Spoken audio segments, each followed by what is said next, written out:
लेकिन हमारी हिस्ट्री में छुपाई हुई एक ऐसी बात है जिसका पर्दाफाश होने पर कई लोगों के एजेंडे ध्वस्त हो जाते हैं।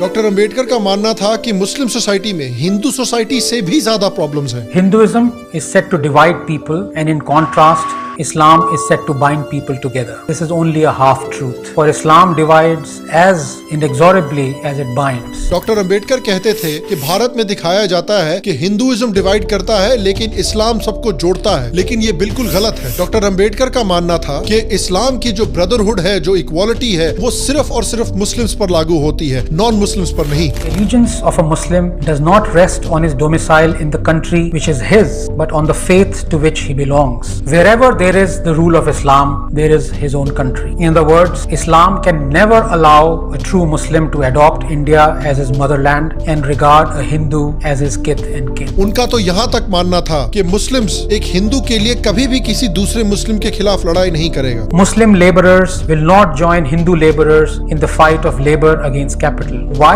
The answer is simple. The poor Muslim sees that if he joins in the fight of the poor against the rich, he may be fighting against a rich Muslim. उन्होंने कहा था कि एक इंडियन मुस्लिम को India से ज्यादा middle east के देशों से लॉयल्टी रहेगी। उन्होंने ब्रिटिश इंडिया का एग्जाम्पल देकर कहा था कि जहाँ भी मुस्लिम मेजॉरिटी में होते हैं वहाँ डेमोक्रेसी को खत्म कर देते हैं, लेकिन जहाँ माइनॉरिटी में होते हैं वहाँ हमेशा डेमोक्रेसी की मांग करते रहते हैं। In the state of Kashmir, the ruler is a Hindu, but the majority of the subjects are Muslim. The Muslims fought for representative government in Kashmir because representative government in Kashmir meant the transfer of power from a Hindu king to the Muslim masses. In other Muslim states, the ruler is a Muslim, but the majority of his subjects are Hindus, and that is why the Muslims support the introduction of representative government in one case and oppose it in the other. अब आप मुझे नीचे comments में बताइए, क्या आपने doctor Ambedkar के ये ओपिनियंस किसी हिस्ट्री टेक्स्ट बुक में, किसी मेन स्ट्रीम हिस्टोरियन से, किसी मेन स्ट्रीम लिबरल मीडिया से सुने हैं? नहीं। अब शायद एक हिंदू नेशनलिस्ट लीडर सुब्रमण्यम स्वामी को जानते होंगे। उन्होंने इस्लाम, दारुल हर्ब और दारुल इस्लाम के बारे में ये कहा था। Muhammad told them the world is in three parts. Darul Islam. Darul Islam is where the Muslims are in power. There should be no allowance, accommodation for any other religion. Second is that where the Muslims are not in majority, which he called as Darul Harab. Job of the Muslims is to go on demanding more and more concessions. और अगर आप doctor Ambedkar के इन्हीं topics के ऊपर opinion सुनेंगे तो वो तो सुब्रमण्यम स्वामी से काफी मिलते हैं। According to Muslim canon law, the world is divided into two camps: Darul Islam, which is abode of Islam, and Darul Harb, abode of war. A country is Darul Islam when it is ruled by Muslims. A country is Darul Harb when Muslims only reside in it but are not rulers of it. Doctor Ambedkar का मानना था कि इस्लाम को फैलाने के लिए Muslims को जिहाद करने में कोई प्रॉब्लम नहीं है। डॉक्टर अंबेडकर का मानना था कि अक्सर डेमोक्रेसी और देश प्रेम से ज्यादा कई मुस्लिम्स को शरिया प्यारा है। In a country which is not under Muslim rule, wherever there is a conflict between Muslim law and the law of the land, the former must prevail over the latter. और unfortunately इसका example हम आज के समय में भी देख सकते हैं, जब मुसलमान कह रहे हैं कि हम वंदे मातरम नहीं बोलेंगे। जहाँ तक देखिए वंदे मातरम का ताल्लुक है, वो it is against the Islam, we can not follow it. जो कहते हैं कि भारत माता की जय कम्युनल है, जो भारत माता के खिलाफ फतवा इशू करते हैं, जिनके लिए एक नॉन मुस्लिम देश को अपनी माँ के समान मानना अलाउड नहीं है। इनफैक्ट डॉक्टर अंबेडकर तो कई हिंदू नेशनलिस्ट से भी एक स्टेप आगे निकल गए। वो तो इंडियन आर्मी के मुस्लिम सोल्जर्स की इंडिया की तरफ लॉयल्टी पर भी सवाल खड़ा करने लगे। उनका कहना था कि मुस्लिम्स यूरोपियंस को अपने से सुपीरियर मानते हैं और हिंदू को अपने से नीचा मानते हैं, और इसलिए वो यूरोपियन से ऑर्डर लेने को तैयार है लेकिन एक हिंदू से कभी भी ऑर्डर्स नहीं लेंगे। उनका मानना था कि अगर किसी दिन अफगानिस्तान जैसे इस्लामिक देश ने भारत के ऊपर हमला किया तो वो 100% श्योर नहीं है कि मुस्लिम सोल्जर भारत की हिफाजत करेंगे। उनका मानना था कि शायद भारत के मुस्लिम सोल्जर अफगानों का साथ देने लगे। डॉक्टर अंबेडकर का काफी क्लियरली मानना था कि गजनी, घोरी, तैमूर जैसे लोग भारत में सिर्फ लूटने नहीं आए थे, वो क्लियरली भारत में काफिरों को मारने और इस्लाम को फैलाने आए थे। इनफैक्ट उन्होंने प्राइमरी सोर्सेज यानी उन लोगों के बायोग्राफर्स और हिस्टोरियन को डायरेक्टली कोट करके इन चीजों को प्रूव भी किया है। और अब बात करते हैं डॉक्टर अंबेडकर के कुछ ऐसे टॉपिक्स पर व्यूज के बारे में जो आज भी बहुत रेलेवेंट है। फॉर एग्जाम्पल, हिजाब। कई इंडियन इंटेलेक्चुअल्स, पॉलिटिशियंस और मीडिया हमें बताता है कि हिजाब पहनना तो भाई औरतों के लिए सिर्फ और सिर्फ एक चॉइस है। Congress leader Priyanka Gandhi Vadra says wearing a hijab or anything is a matter of choice. हिजाब पहनना ना पहनना, जिस तरह हम कहते हैं कि हम हिजाब ना करना, हम लड़कियां कहती हैं हमारी चॉइस है अपनी। अगर So many people are unaware of how feminist Islam really is. Celebrities अपने इंस्टाग्राम स्टोरीज पर इसी तरह की बातें डालते हैं, फेमिनिस्ट मैगजीन्स इसी तरह के आर्टिकल्स लिखती हैं, लेकिन अकॉर्डिंग टू डॉक्टर अंबेडकर हिजाब पहनना वैसे ही चॉइस है जैसे टैक्स देना चॉइस है। डॉक्टर अंबेडकर का मानना था कि हिजाब मुस्लिम सोसाइटी में एक बहुत ही बुरी प्रैक्टिस है। पर्दा प्रथा की वजह से मुस्लिम महिलाएं अन्य जातियों की महिलाओं से पिछड़ जाती हैं। वो किसी भी तरह की बाहरी गतिविधियों में भाग नहीं ले पाती हैं, जिसके चलते उनमें एक प्रकार की दास्ता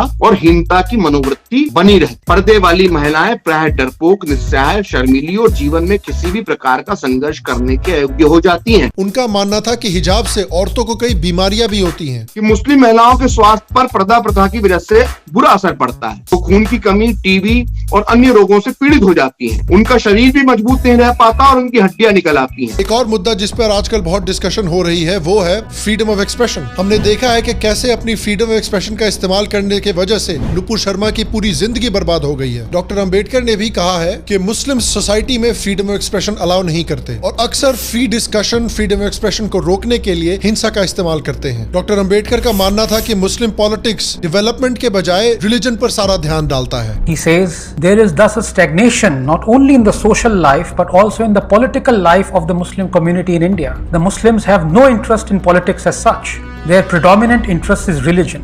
None of the secular categories of life have any place in the politics of the Muslim community. Doctor Ambedkar ने यह भी दिखाया था कि रेडिकल इस्लाम मुस्लिम्स के अंदर ऐसी नफरत पैदा करता है दूसरे धर्मों के लिए कि मुस्लिम्स बार बार गौ हत्या करते हैं, ये जानते हुए कि गौ हत्या इस्लाम में जरूरी नहीं है और इससे हिंदुओं की भावनाओं को बहुत ठेस भी पहुंचती है। और अब बात करते हैं डॉक्टर अंबेडकर के कास्ट के ऊपर सबसे कंट्रोवर्शियल ओपिनियन की। देखिए हिंदू सोसाइटी में कास्ट को लेकर क्या प्रॉब्लम्स हैं, इसके बारे में डॉक्टर अंबेडकर के ओपिनियंस तो हम भली भांति जानते हैं। और जैसा कि मैंने पहले बताया, हमें हिस्ट्री में, मीडिया में, इंटेलेक्चुअल्स के द्वारा हमेशा ये सिखाया गया है कि इस्लाम तो सिर्फ इक्वालिटी और पीस सिखाता है। उसमें हिंदुइज्म जैसा कास्ट बेस्ड डिस्क्रिमिनेशन की कोई जगह नहीं है। बड़े बड़े IAS कोचिंग इंस्टीट्यूट्स हमें ये सिखाते हैं। इस्लाम आ चुका था, इस्लाम था बहुत liberal, it was talking about equality, कोई कास्ट सिस्टम वगैरह था नहीं। पॉलिटिकल पार्टीज हमें ये दिखाती हैं, लेकिन हमेशा की तरह यहाँ भी रियलिटी थोड़ी डिफरेंट है। उन्होंने अपनी राइटिंग्स में क्लियरली लिखा भी है कि भारतीय मुसलमानों में भी एक क्लियर कास्ट सिस्टम है। सबसे ऊपर हैं अशराफ, जो कि इस्लामिक इन्वेडर्स के या अपर कास्ट कन्वर्टेड हिंदूज के डिसेंडेंट्स हैं। उसके बाद आते हैं अजलाफ, जो कि लोअर कास्ट मुस्लिम हैं, जो इंडियन कॉन्वर्ट्स हैं। और उससे भी नीचे आते हैं अजराल, जो कि बेसिकली एक तरह से मुस्लिम सोसाइटी के अनटचेबल्स हैं। और हिंदुइज्म की तरह ही मुस्लिम सोसाइटी में भी इन कास्ट के बीच में अक्सर ना इंटरडाइनिंग होती है, ना शादियां होती हैं, और कुछ केसेस में तो अजलाफ और अजराल अशराफों के कब्रिस्तान में भी दफन नहीं हो पाते। इनफैक्ट पार्टीशन के समय पर कुछ लोअर कास्ट मुस्लिम्स ने डिसीजन लिया था कि हम पाकिस्तान में ही रहेंगे दलित मुस्लिम यूनिटी बनाने के लिए, लेकिन डॉक्टर अंबेडकर ने उनको वार्निंग दी थी कि पाकिस्तान छोड़कर भारत आ जाएं। कि जबरन मुस्लिम बनाए जाने से बचने के लिए वो जैसे भी संभव हो भारत आ जाएं। मुसलमानों पर केवल इसलिए भरोसा न करें कि उनकी सवर्ण हिंदुओं से नाराजगी है, ये बहुत बड़ी भूल होगी। और इन फैक्टर्स से देखिए बहुत क्लियर हो जाता है कि डॉक्टर अंबेडकर ने हिंदुइज्म छोड़ा भी तो क्रिश्चियनिटी और इस्लाम में कन्वर्जन क्यों नहीं किया।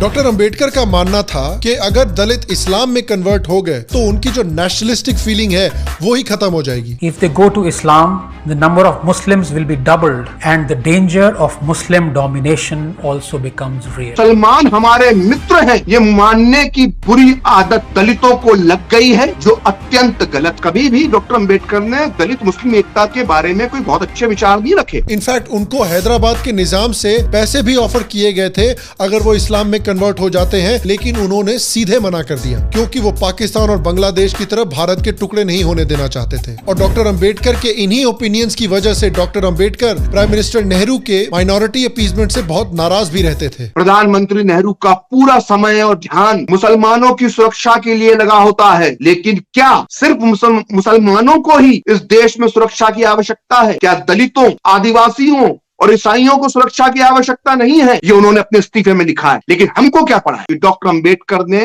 हिंदू कोड बिल लागू ना होने की वजह से इस्तीफा दिया था। नेहरू को मुसलमानों का चस्का लग गया है और वो दलितों के प्रति क्रूर बन गए, ये डॉक्टर अंबेडकर ने कहा। तो देखिए, ये जो पहलू है डॉक्टर अंबेडकर की पर्सनालिटी का, डॉक्टर अंबेडकर की लाइफ का और उनकी हिस्ट्री का, ये उसी तरह इतिहास के पन्नों से गायब हो गया है जैसे बॉलीवुड से हरमन बवेजा गायब हो गया है। वाह क्या सीन है। इनफैक्ट मेरा मानना है कि इस हिडन हिस्ट्री को गायब कर दिया गया है 2 रीजंस की वजह से। पहला, हिंदू सोसाइटी और इंडियन सोसाइटी को बैल्कनाइज यानी टुकड़े टुकड़े करके रखने के लिए। इससे कुछ ऐसी पॉलिटिकल पार्टीज हैं, कुछ ऐसे इंटेलेक्चुअल्स हैं, कुछ ऐसे मीडिया हाउसेज हैं जो अपनी पावर बरकरार रख सकते थे। शायद उन्हें पता था कि अगर हिंदूज कास्ट बैरियर्स को तोड़कर यूनाइट हो गए तो उनका पॉलिटिकल करियर खत्म हो जाएगा, जिस तरह 2014 और 2019 में हुआ। इसीलिए उन्होंने डॉक्टर अंबेडकर के नाम पर जय भीम जय मीम नैरेटिव को सपोर्ट करने की कोशिश की। इसके बावजूद कि डॉक्टर अंबेडकर ने क्लियरली कहा था कि मुस्लिम्स दलितों के खिलाफ हिंदूज से भी ज्यादा डिस्क्रिमिनेशन करेंगे। तो ये बहुत ही अनफॉर्चुनेट बात है कि इंडियन सोसाइटी को डिवाइड करने के लिए और अपने पॉलिटिकल एजेंडास को फैलाने के लिए हमसे डॉक्टर अंबेडकर के ये इतने महत्वपूर्ण ओपिनियंस डिलिबरेटली छुपाए गए हैं। और देखिए, डॉक्टर अंबेडकर